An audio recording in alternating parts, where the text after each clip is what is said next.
What? It never ends. Hey guys, as you can no doubt infer from the title, we're back here in Kingdom Hearts 1, and today I'll be doing a bit of a follow-up to my 90 Things You Might Not Know video, which is at just the whopping 667 views at the time of this recording. Look out world, here comes regular Pat, chugging along at the speed of physically impaired molasses.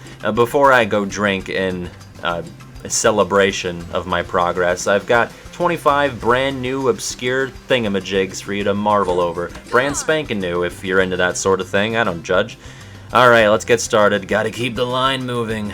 So the first part of this video is going to pertain to some corrections and updates to a few things from the original video. A couple of times I showed a few occasions where you can abandon a couple of boss fights at your discretion, specifically Sabor, Opposite Armor, Oogie's Manor, and Captain Hook. I said I'd point out every occasion where this is possible, but managed to miss a quarter of them. Among these ditchable battles are also the first part of the Clayton fight in Deep Jungle,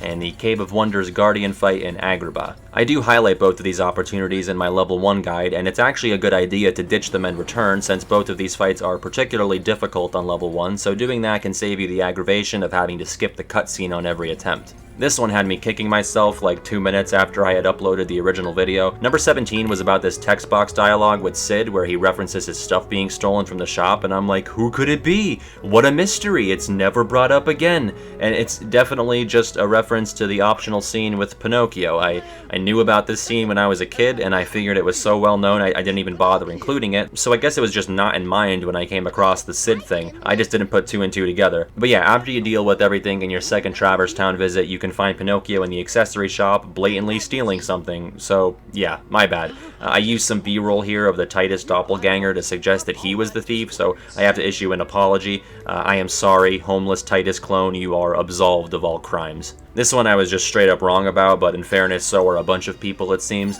In the first video and in the treasure guide, I pointed out that you have to use Blazara on the torches in Olympus Coliseum before getting Blazaga, otherwise you'd miss out on your opportunity to get a Holy Gummy before it's replaced by a Shiva belt. I realized this when getting footage for my level 1 guide, that's just not true. You can put out the torches for the first time with Blazaga and both chests will appear. I swear I heard over and over growing up that the Blazara prize was missable, and maybe that was true in the original release and it was changed for Final Mix or the PS3 and PS4 remixes, sort of like the Red Trinity at Oogie's Manor. Overall though, it's a net positive, one less missable item. And finally, for amendments to the first video, I talked about how you can't rotate Minnie's character model in Jiminy's journal, and I didn't really have a reason why. Well, Brett in the comments pointed out that the texture used for Minnie's ears is 2D, so it makes sense why you can't rotate her when those ears are connected to an otherwise 3D body. That's just like basic physics, man.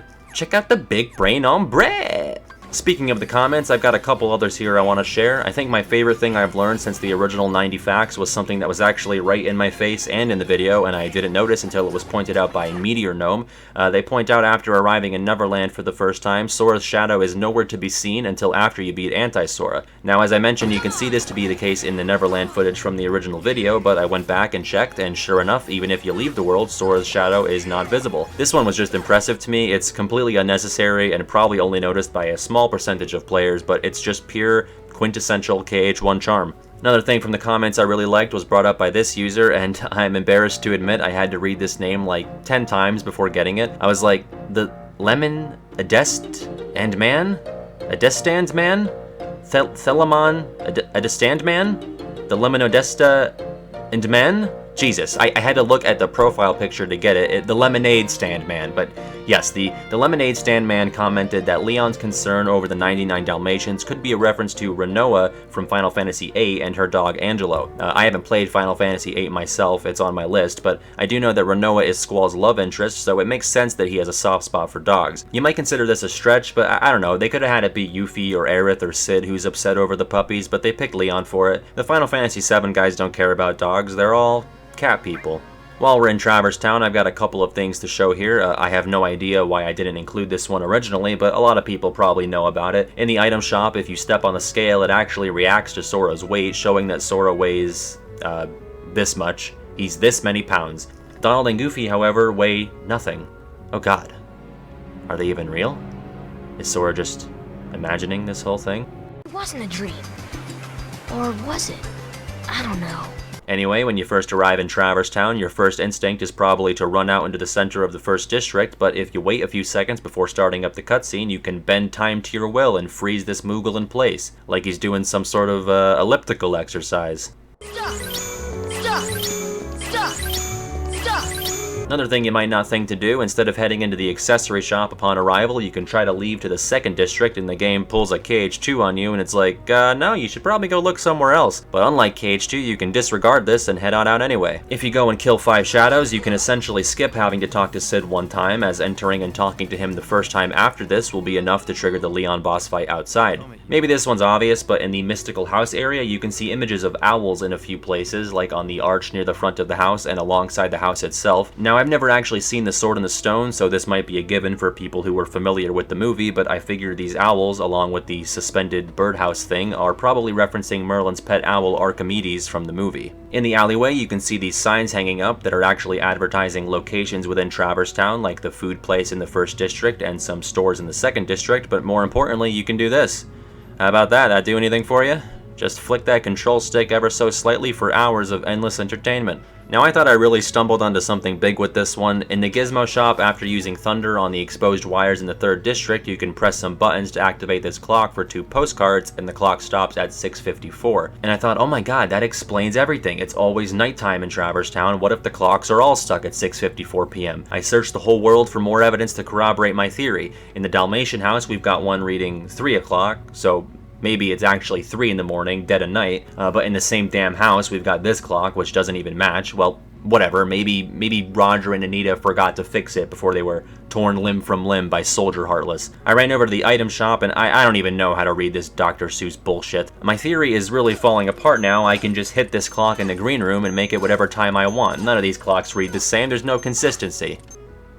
Fuck. This didn't really go anywhere, so minus 1 point. Last thing in Traverse Town, there's some unique dialogue with Aerith that I had never seen before. If you talk to her after meeting Cloud in Olympus Coliseum, she brings him up and asks Sora about him. Kind of interesting, since it would imply she knows that's where he'd be. It's not impossible that Leon and Yuffie ran into him at some point during KH1, since they apparently have time to just fly on over and participate in tournaments. Speaking of the Coliseum, I meant to include these last time, but I didn't have the footage I'd want to use. As you know, after each battle in the Coliseum, your party members all do a little victory pose, and sometimes the camera chooses to focus on Donald, even if you were the one who did all the work. But Sora has 3 poses he can perform, and they're all references to poses used by past Final Fantasy characters. There's his pose based on Cloud in Final Fantasy VII.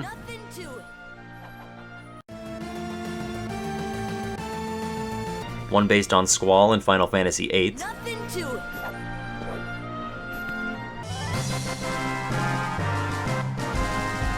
And this one isn't quite as spot on, but it bears resemblance to Zel's victory pose, which is also from Final Fantasy VIII. Oh yeah!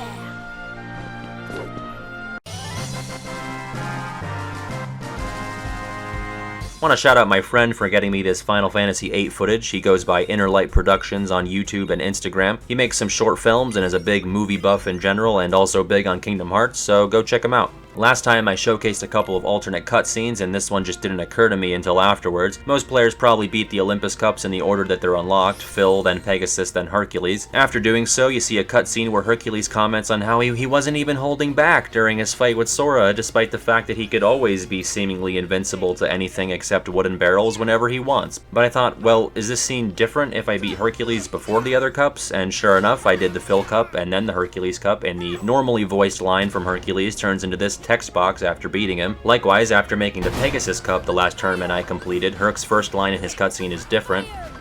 Sora, you've grown strong. Now I finally know what you mean about strength. It's a small thing, but they had something in place for this very scenario. This one's kind of weird. It appears that all of the NPCs in the Queen's Castle in Wonderland actually get their dialogue updated once you rescue Kairi in Hollow Bastion. They say the same stuff in between you beating Wonderland and saving Kairi, and after that their text is entirely new. They don't say anything particularly mind-blowing, but it's definitely all different. It's mostly weird because it seems like this is the only case where this happens with characters in Disney worlds. I went back and compared the dialogue from the Disney characters pre- and post-Hollow Bastion, like Jane, King Triton, Jack and Sally, and none of it changed at all, so I don't know. It's possible they intended to give everyone new stuff to say and didn't go all the way through with it, but it just seems odd that these rando characters in Wonderland were given new things to say after you cross a certain point in the game. Minor one in Atlantica here. For some reason, even though this area is called Undersea Valley when entering it from another room, on the pause screen it's just called Atlantica. I actually used a little bit of this footage in my KH1 vs KH2 video, but I came across this glitch in Neverland when fighting one of the rare jet balloon Heartless. I think I was actually trying to get it to despawn so I could just grab some of the treasure, so I was like flying as far away as possible. The jet balloon despawned, but one of its missile diver minions just kinda hung out there in the air forever. Impervious to damage, but also couldn't hurt me. If I had to guess, I would think it has to do with exiting active combat while one of the missile divers is flying around, but I'm not 100% sure. I've tried to replicate it, but I couldn't even get my command menu blue while the jet balloon was out, though I'm sure it's possible to recreate. This is entirely useless, but still interesting, and it's something I tried out years ago and just forgot about. On your first trip to Hollow Bastion, note the still sealed emblem door, you can actually access the upper castle gates area without even entering the library or completing the emblem door. I showcased this in the first video, but using Dumbo here and gliding over would seemingly let you bypass a whole lot of puzzle work. However, you're actually unable to examine the crystal to activate the lift, so you can't really progress this way. And if you go into the lift stop and then through the emblem door into the entrance hall, you'll find that Sora can just phase through walls as the door will be there behind you, blocking your way back in. Another glitchy thing here, and it almost seems like the basis for a bad creepypasta. I was fighting the behemoth in the Linked World section of the End of the World, and Donald and Goofy were naturally dead by the time I defeated it. Afterwards, a little cutscene starts that shows a piece of the Heartless emblem breaking off. Donald and Goofy glide over to my position, seemingly revived. I mean, it happens, like when they're dead at the end of an Olympus battle, they'll be revived with some HP and they'll do their victory poses. But in this case, the game sort of forgot to give them their HP, so they're dead, but still alive. Goofy, you alright there, bud? They're just sort of standing there right on the line where sleep and death touch, and then they promptly die, as do I, because this was a level 1 playthrough and I was entirely too focused on the plight of my companions. I'm sure this is repeatable if you can get them to both be knocked out when you defeat the behemoth, and I wouldn't be surprised if it can happen during other points in the game, but it sure is spooky. And then, Donald and Goofy's eyes started to bleed, and they looked like a realistic version of a duck and a dog. And then I heard Riku's laugh, but it was slowed down and distorted. The game reset to the main menu, and all of my save files were gone. The art on the title screen was different though. Sora was crying, and there was no music. And then my PlayStation spit the disc out and exploded. The explosion put a hole in my bedroom wall, and a chunk of the debris was blasted outside, impaling and killing one of my neighbors. I'm writing this video script from prison. In the name of my cellmate, Tetsuya Nomura. Anyway, since we're in the end of the world, another pretty cool thing I forgot to include last time, there's a bunch of stuff in the rooms that make up the volcanic crater, and a lot of these objects are meant to be pieces of different worlds destroyed by the Heartless before the events of KH1. You can actually see elements of the Princess worlds from Birth by Sleep, that's Dwarf Woodlands, Castle of Dreams, and Enchanted Dominion, and sure enough, if you boot up Birth by Sleep to compare, it becomes even more evident. Obviously, it's more likely that they ended up using elements from this area when designing the Birth by Sleep worlds about 7 or 8 years later, but it's still pretty cool. I'd say it's most apparent when looking at the trees and grassy platforms here, which you can see in Enchanted Dominion. You can also see a depiction of what I think is Maleficent's castle. Then you've got the spooky evil trees from Dwarf Woodlands, as well as the door to the dwarf's cottage.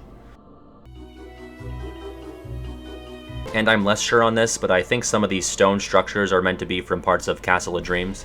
I don't know why this one surprised me, but it did. During the Muddy Path minigame in 100 Acre Wood, you need to get Pooh from one side of the room to the other, and it's going to involve this log here. He can either crawl through it or walk over it. Normally I just use fire on the cobweb inside so he can crawl through. I also knew that you could use fire on the beehive to drop it down into the hole at the top of the log so Pooh can walk across without falling through, but it never occurred to me that there's a much less lethal option. You can just use gravity and the beehive will just gingerly float down into place. There's kind of a honeybee crisis at the moment, so I guess if you want to dislodge the beehive, at least do it without incinerating a family of bees in a deadly ball of fire. And lastly, Eeyore's house. So I was wandering around, actually just looking for things out of the ordinary to get ideas for the video, and I went into the meadow. Now I don't know what causes this or what point in the game you need to cross, but Eeyore's house pops up here. Makes sense, that's how it's marked on the map. I never really thought to do this, and I don't know what compelled me to do it, but I destroyed it. I felt bad. I went on my way, decided to check out Pooh's house for any oddities, and wouldn't you have it, Eeyore had rebuilt right next to Pooh's house, and I broke it. I had a suspicion of where to go next, the honey tree.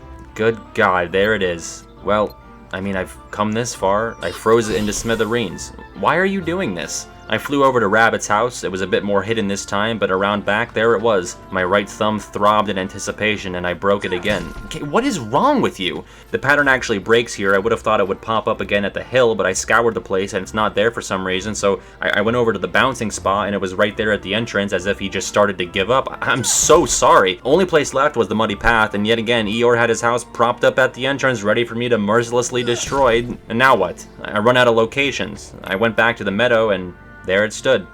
And I broke it again, jumping away like a goddamn lunatic. And the cycle continues. What are you trying to tell me, KH1? Is this commentary on the housing crisis? Is this just proof that if you present a man with a castle, man will knock it down? This game's secrets never end. I am a slave to it. I will know everything it has to offer, whether I want to or not. It's useless, obscure facts all the way down. All the way down.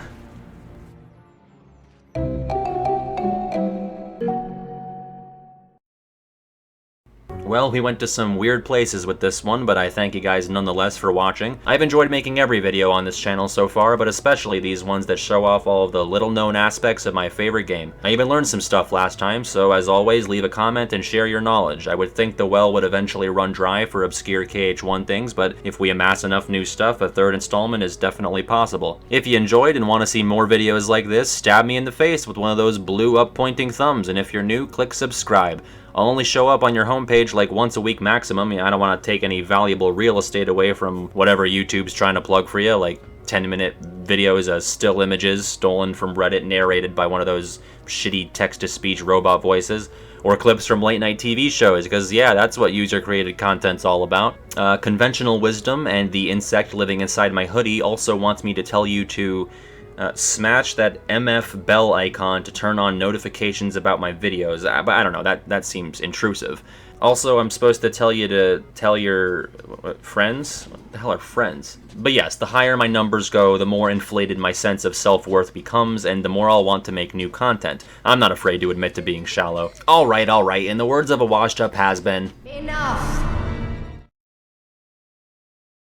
hey, just for you guys who stuck around, I got something for you. Here you go, number 26, just for you, just for my day ones. Look at Beast. He's stuck, the poor bastard. He identifies as aquatic now.